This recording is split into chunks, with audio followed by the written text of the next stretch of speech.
What's up, gearheads? Welcome back to the channel.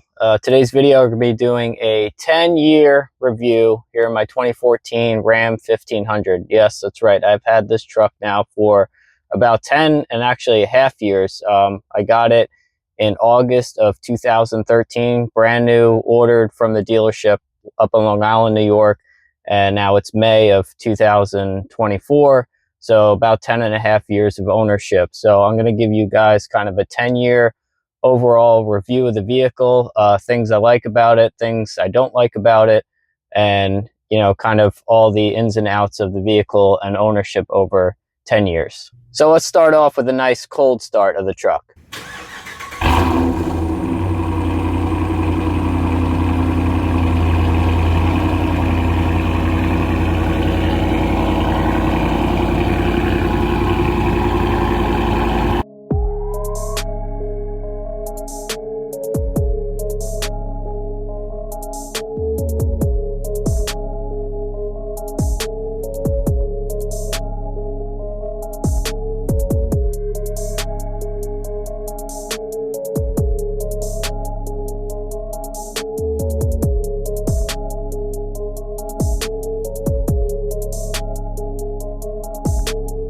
All right, we'll give you guys a nice walk around. So again, this is my 2014 Ram 1500.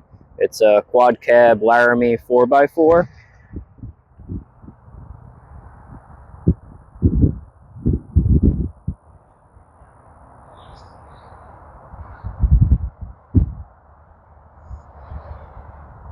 So with the quad cab, it's got the 6'2" or 6'3" bed on it. So cosmetically, this thing's held up pretty good for 10 years. Probably 7 or 8 of the years, it was pretty much garage kept. I have it at my old house in the garage pretty much most of the time. And then the apartments I lived at, it was mostly in like a parking garage, so covered.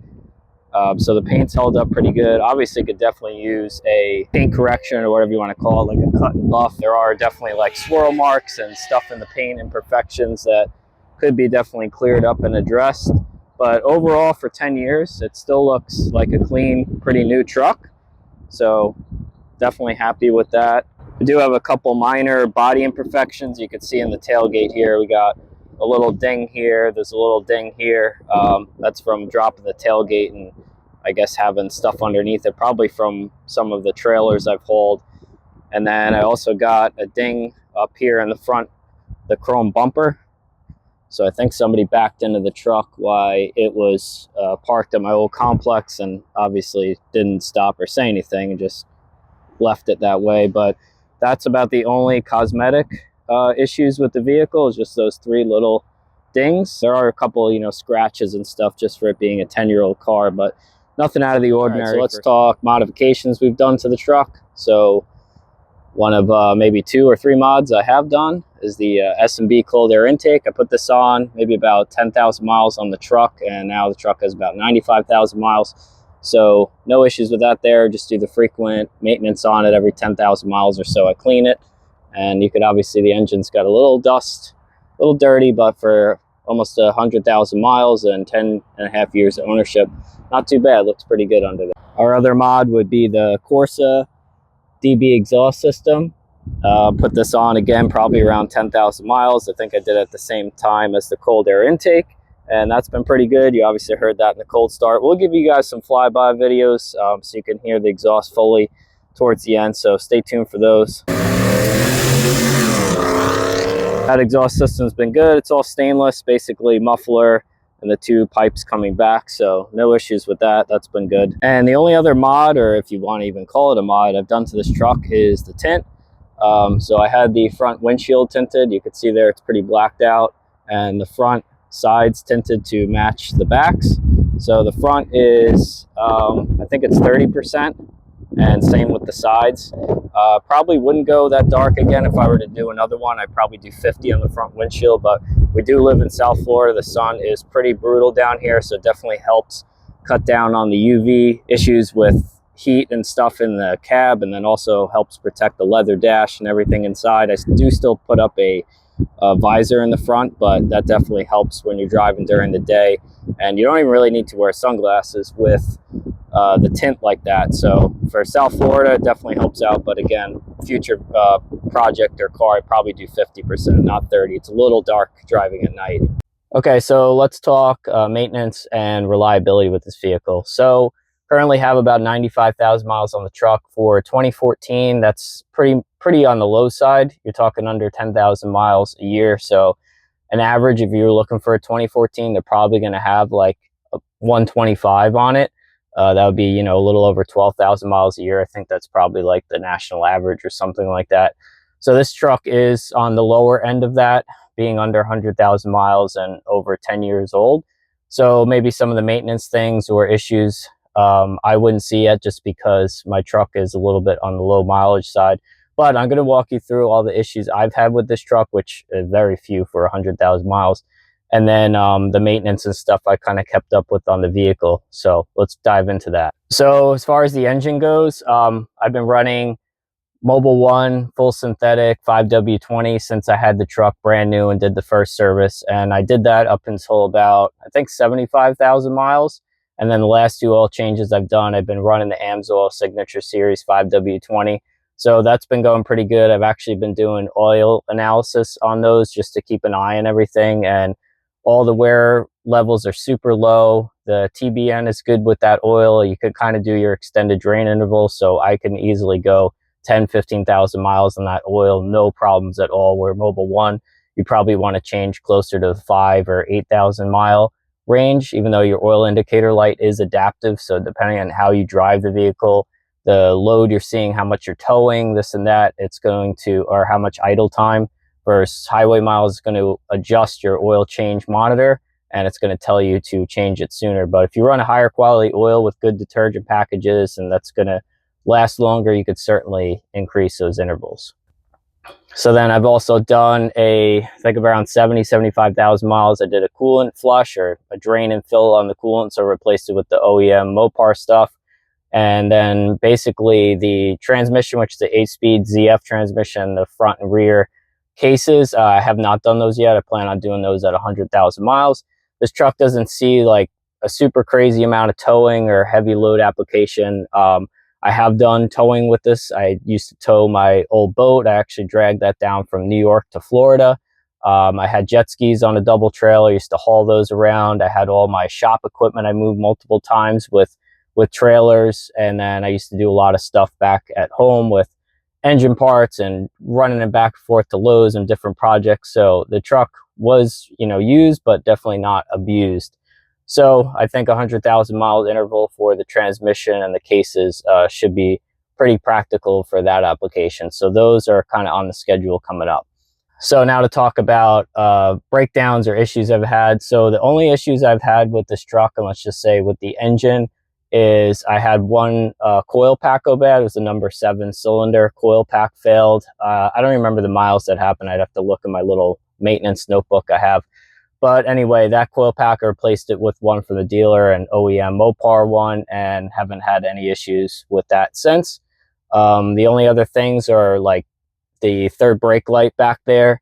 That I had that gasket go out maybe like a year ago, so I just pulled it off. I scraped the old gasket off, got one on Amazon for like 15 bucks, resealed the lens housing, put that back.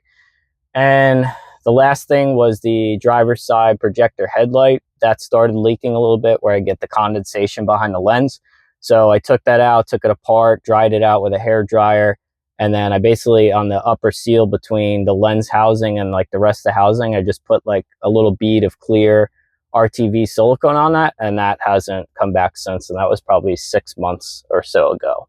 Everything else has just been routine maintenance or normal parts that are going to fail over a certain amount of time. And not really parts, I'm meaning like wear items, I guess, right? Like batteries. I've probably done 3 batteries in this truck. It's on its 3rd set of tires. Each set of tires has lasted around 45,000 miles. So I did it at 45, I did it at 90. And then these tires now I probably have about 5,000 miles on them or so. I haven't even done brakes in this truck yet. I ordered brakes like a year ago, and they're still stopping fine. I don't have any issues with the brakes. So 95,000 miles on the original OEM brakes, those are still doing fine. And everything else has just been working as it should. No issues with the electronics. The backup camera, the HVAC, the stereo system, like everything in this truck just works as it should and works as if it was brand new. This truck does have the full air ride suspension package on it. So the front and the rear air springs, I think they call them, or air coils. Though that likely is going to need servicing here in the near future. I have noticed that the compressor has been running longer than normal. So likely the bags have just started to deteriorate a little bit over the 10-year life cycle they've seen. And they probably just have some small leaks. Like sometimes they'll come out in the morning and the truck's sitting like kind of squatted or whatever, and then the compressor comes on, it pumps back up, it runs and drives. Normally it is keeping up, it does function, it goes through all the different level modes, the off-road 2, off-road 1, the aero, all that still functions normally, but likely I'll just have to replace the bags you know, within probably the next year or so, which isn't that bad considering I've gotten 10 years of life out of them. So now that we've talked about the exterior of the truck, let's go ahead and talk about the interior a little bit. So this is the Larime package. So you do have the full leather. I don't actually even know what you call this stuff, but you'll see for 10 years of wear, really not that bad. A little bit of wear, the foam is kind of broke down in the bolstering of the seat here, but you can see like the seat back and everything there is pretty pristine. No, we got pretty bad sun glare. I got to flip around to the other side and walk you through over there. So you can see the leather dash is held up well. It's got the white stitching in it. This we could probably partially attribute it to being garage kept most of its life, and then also having the tint on the windshield. I think that helped preserves it. We got the black seats. This has that center console thing because it's the Larime, the Alpine stereo, so I think it has the 10 or 11 speakers, a sub under the rear seat, and then it has the navigation. We also have the four-wheel drive control over there, the 8-speed shifter knob. This has the trailer brake because it has the trailer package, so the 392 gears in the back, the trailer brake, the tow mirrors, all that stuff for towing. It's got heated and cooled seats, heated steering wheel, so pretty much fully loaded. I think the only thing I didn't get was the parking sensors, and I didn't get the moonroof, obviously, but everything else this truck pretty much has. So then coming around into the back seat, this is the quad cab, so it is pretty tight and small back here. Probably one of the reasons I will be getting rid of this vehicle in the near future, just because we have 2 German Shepherds, and we also have a 2-year-old daughter. So the car seat fitting back here behind the driver's seat, and then having the 2 dogs, is it's pretty tight squeeze. We normally flip this up. We put this platform out, and then I put like a moving blanket back here for the dogs, so both the dogs fit in this area here, and you're talking like 80-pound, 90-pound dogs, 2 of them. So that's a pretty tight squeeze. Then we have like the car seat back over there. I just have all this stuff out of here for filming the video, but the normal setup is tight, so likely we'll be upgrading to like a larger 3rd row SUV, or even I would like to have one of these, like a Ram, but get the crew cab, which is way bigger back here, and sacrifice the bed space, which I'm not using so much bed space anymore. Like when I got this truck, that was all I was doing, was hauling shit around, and so the bed space was more important to me. It was just myself and the truck and my toys. Now family, kid, 2 dogs. Now the cabin space is more important than the bed space right now. So the 6-foot 2 or 3 bed is not doing as much for me anymore as a larger cab space would do.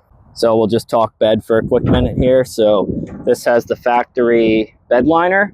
I used to have a tonneau cover here, like the trifold one, and that actually maybe a year ago got ripped off on the highway and blew off, and I just haven't replaced it since. So we've been running the open bed. So the bed liner has held up really well for 10 years of hauling crap around. There are some dings and scrapes in it from hauling some heavier stuff, some chipping on the tailgate where we loaded stuff in and out of the bed, but so far for 10 years, the spray and bed liner from the dealership or the factory has held up well, so no issues with that. And the bed has stayed pretty clean despite not having a cover on it, so we'll probably get a replacement cover for that soon. All right, let's take you guys on a little drive and talk. This truck has been really incredible. I mean, 10 years with it. I've had it since brand new. There's nothing I could really knock on this truck or would give it like a bad rap. It's been super reliable. Like I said, very few issues. I told you the couple things I've had, the coil pack, the third brake light seal. But I mean, for 10 years having a car, I mean, that is super, super rare to see that kind of reliability and longevity out of something, to run this flawlessly for 10 years. And I've driven this car like all over the place. I mean, I've driven it back and forth from Florida to New York. I've towed boats from New York to Florida. I had it over in Alabama. I've actually even had it hauled up and loaded onto one of the ships I was working on and sailed it down with me when I was in shipyard. I had it there driving around.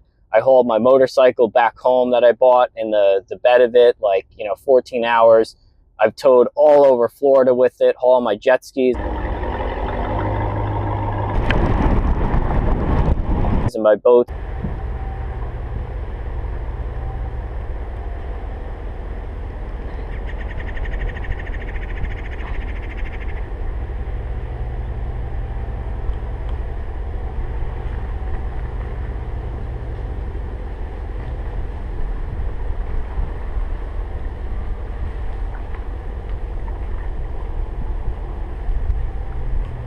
It's all over the place, going to different spots on the water and using different ramps and going to different cities. So this thing has honestly been an incredible vehicle for me, and probably the most reliable, the most trustworthy. Like, I'll get in this thing, I start it up, I know I'm going to be able to get where I need to go and get home again. Like, I have the utmost confidence in this vehicle.